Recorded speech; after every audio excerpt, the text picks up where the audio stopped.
লাগানো হয়েছে। সেদিনকে বৃষ্টিতে, ঝড়ে যে বৃষ্টিতে সব জল এইদিকে ঢুকছিল। ওখানে আছে, টাটা করে দাও। আপনাদের সবাইকে স্বাগত আমার একটা ব্লগে। আজকে আমি আপনাদের দেখাবো আমার ওই দিকে দিদি ঘরে ওই পাশটা যে দেখাচ্ছিলাম যে বৃষ্টির মধ্যে ডিমেল যে ঝড় হয়েছিল, প্রচণ্ড ঝড়ের ঝাপটা এদিকে পর্যন্ত জানলার ভেতর দিয়ে জল চলে আসে।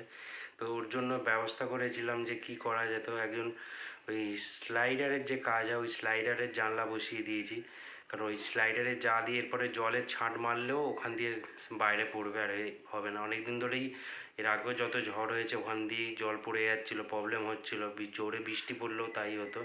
তো ওটা একটা পার্মানেন্ট সলিউশন হয়েছে, আপনাদের ওটাই দেখাবো। দেখুন, পরশুদিন এখানেই কাজ হচ্ছিলো, আপনাদের সঙ্গে দেখানো হয়নি।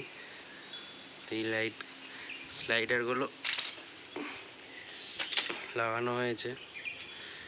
সেদিনকে বৃষ্টিতে, ঝড়ে যে বৃষ্টিতে সব জল এইদিকে ঢুকছিল। তো আজকের এতে আর জল ফল ঢুকবে না।